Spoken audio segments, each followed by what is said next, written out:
공고한 일이 많고 참 쉬는 날 없었구나. 내 주 예수 날 사랑하시오니 곧 평안히 쉬리로다. 주 예수의 구원의 은혜로다. 참 기쁘고 즐겁구나. 그 은혜를 영원히 누리겠네. 곧 평안히 쉬리로다.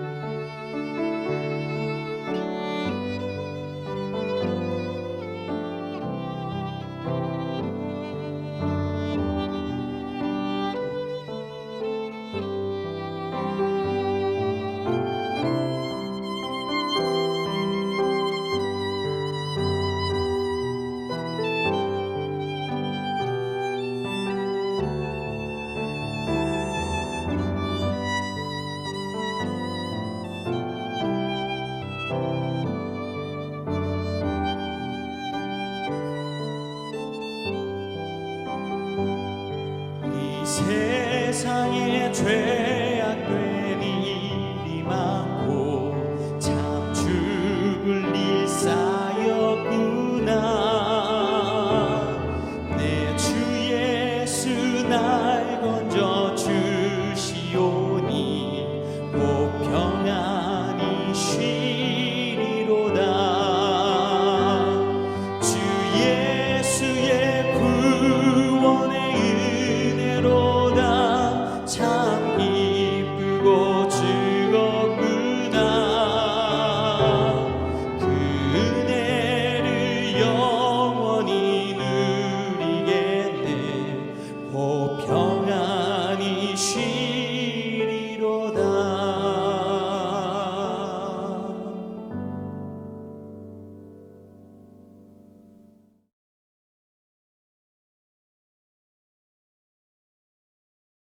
샬롬. 오늘 함께 읽을 말씀은 예레미야 13장 1절부터 14절입니다. 어제는 하나님의 큰 계획 속에서 바벨론 포로기를 어떻게 바라볼 것인지를 생각했습니다. 큰 그림을 마음에 두고 그 계획이 이루어져 가는 일들이 하나님과 백성의 유기적인 관계 가운데서 점차 그 모습을 드러내고 있습니다. 오늘 본문을 따라 읽어보겠습니다. 1절입니다. 여호와께서 이와 같이 내게 이르시되 너는 가서 뱃띠를 사서 내 허리에 띠고 물에 적시지 말라 하시기로. 하나님께서 예레미야에게 뱃띠를 사서 허리에 띠고 물에 적시지 말라고 하십니다. 하나님께서 메시지 전달을 하기 위해서 선지자에게 시키는 특정한 행위를 상징 행동이라고 합니다. 여기서 세 가지 행동을 하라 하셨는데 뱃띠를 사는 것, 띠를 띠는 것, 물에 적시지 말아야 하는 것이었습니다. 여기서 뱃띠는 제사장의 복장과 연관이 있는데 허리에 띠는 허리끈과 같은 것이죠. 2절입니다. 내가 여호와의 말씀대로 띠를 사서 내 허리에 띠니라. 예레미야는 말씀대로 이렇게 순종했습니다. 1절과 2절 사이의 차이점이라면 물에 적시지 말라는 명령에 대한 명시적인 그런 기록은 나타나 있지 않습니다. 여기서 선지자 예레미야를 좀 생각해 볼 필요가 있습니다.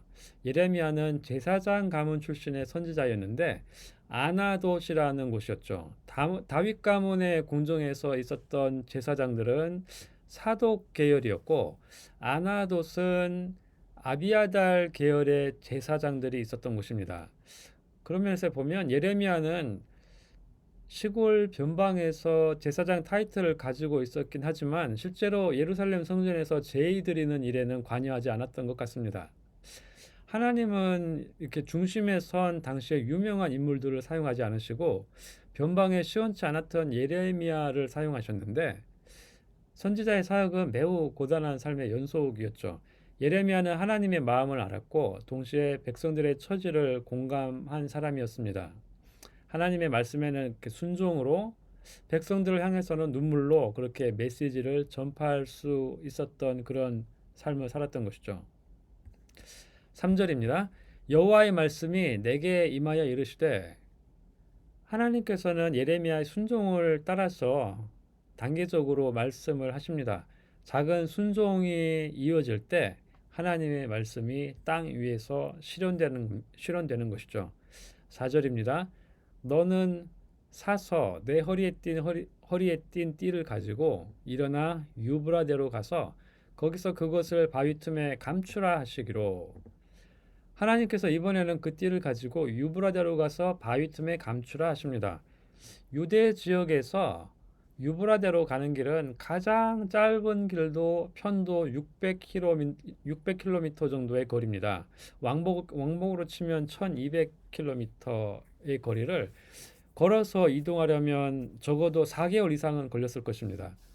이처럼 상징 행동은 선지자 예레미야 자신뿐만 아니라 그를 지켜보던 사람들을 위한 것인데 이렇게 먼 길을 왕복하여 예레미야가 순종한 행동을 그 당시 사람들은 어떤 마음으로 바라보았을까요? 5절입니다. 내가 여호와께서 내게 명령하신 대로 가서 그것을 유브라데 물가에 감추니라. 예레미야는 말씀하신 대로 순종하여 행동으로 옮겼습니다. 4절의 명령과 5절 순종의 차이점은 바위 틈에 감추라고 하셨는데 예레미야는 물가에 감추었습니다. 이것을 종합해 보면 예레미야는 아마 물가에 있는 바위 틈에 감춘 것이 아닌가 이렇게 추론할 수 있습니다. 6절입니다. 여러 날 후에 여호와께서 내게 이르시되 일어나 유브라데로 가서 내가 내게 명령하여 거기에 감추게 한 띠를 가져오라 하시기로. 충분한 시간이 지난 후에 예레미야는 다시 1200km의 왕복 여행을 한 것이죠. 7절입니다. 내가 유브라데로 가서 그 감추었던 곳을 파고 띠를 가져오니 띠가 썩어서 쓸 수 없게 되었더라. 먼 여행 끝에 예레미야는 띠를 감췄던 장소에 도착하여 그곳을 파냅니다. 그리고 예레미야는 스스로에게 탄식의 말을 내뱉죠. 띠가 썩어서 쓸모없게 되었네.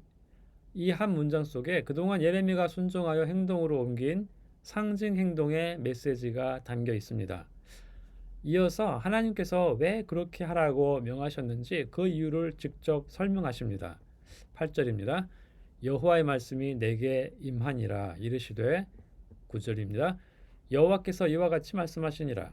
내가 유다의 교만과 예루살렘의 큰 교만을 이와 같이 썩게 하리라.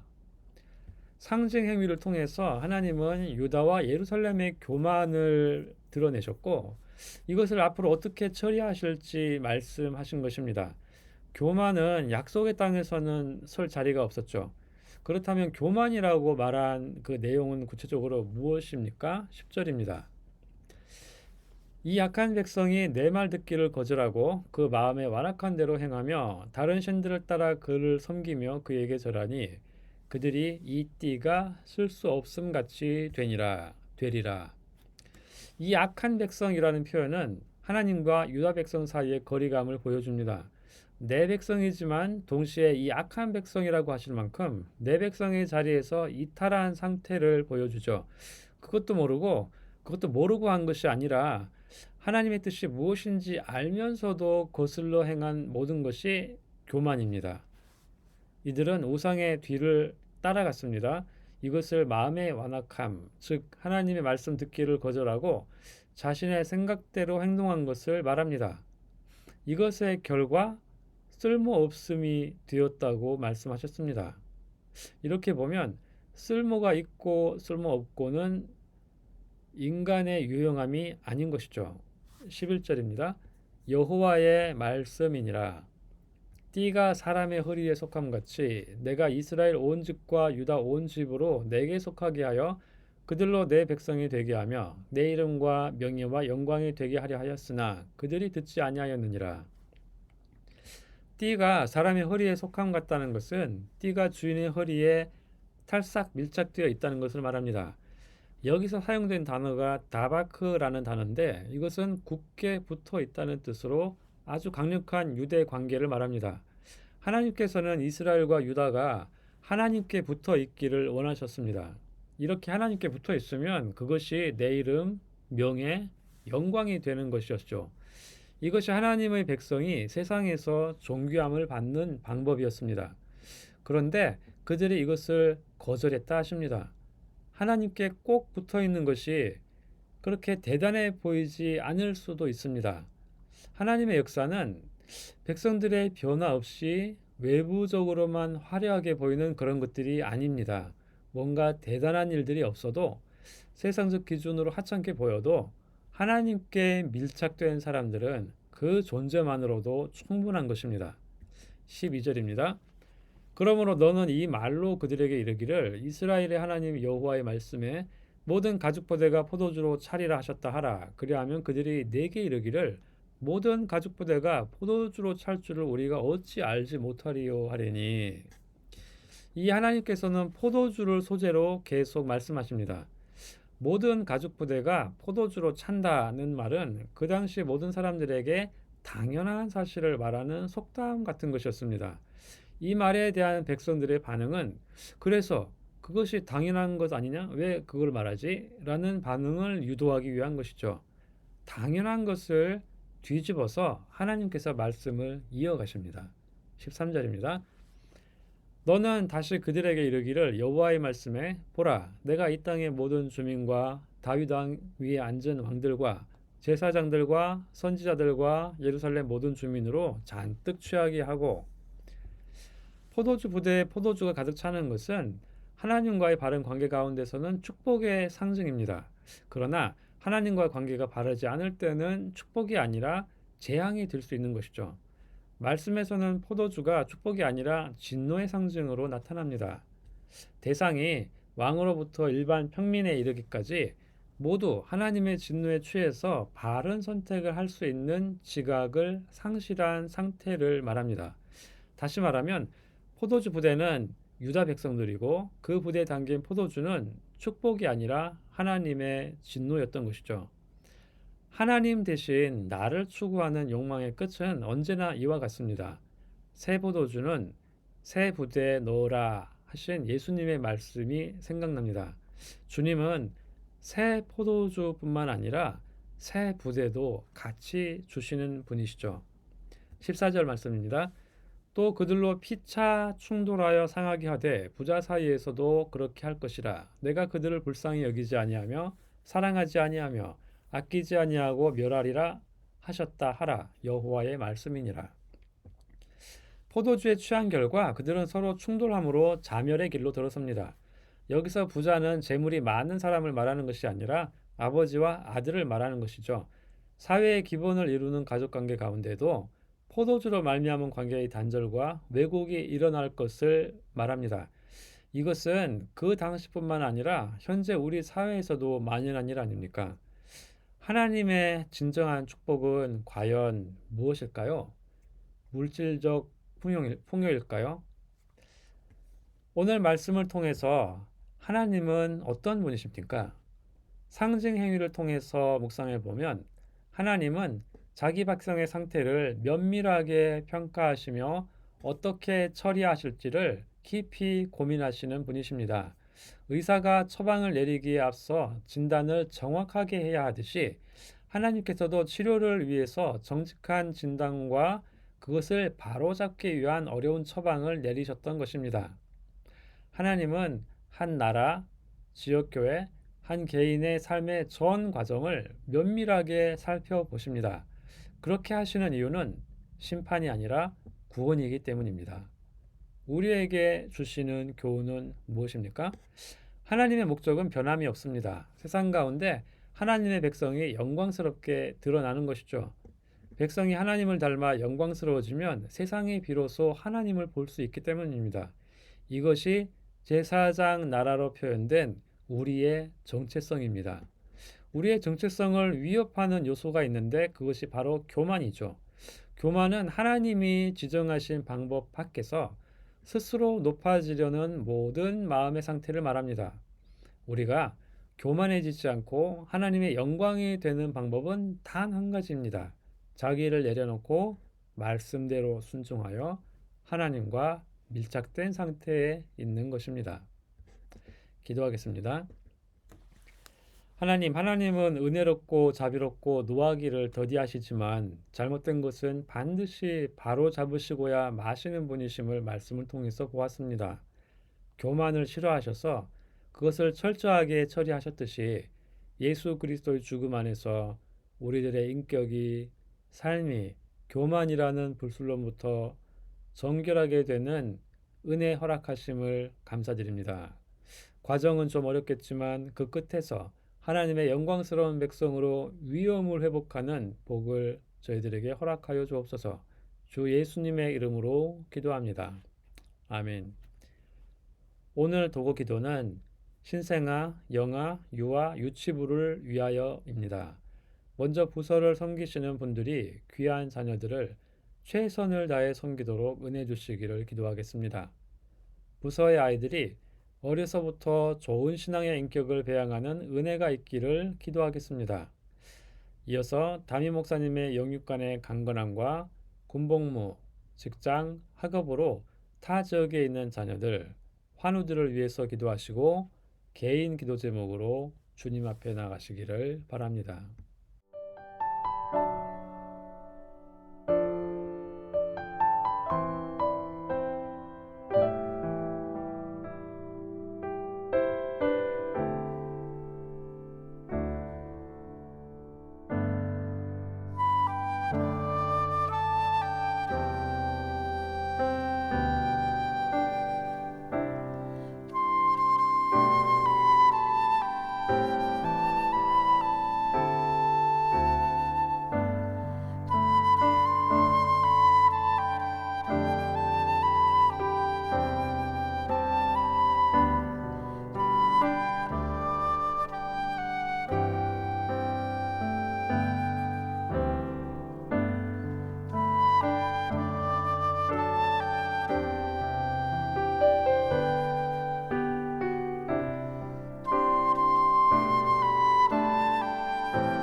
네.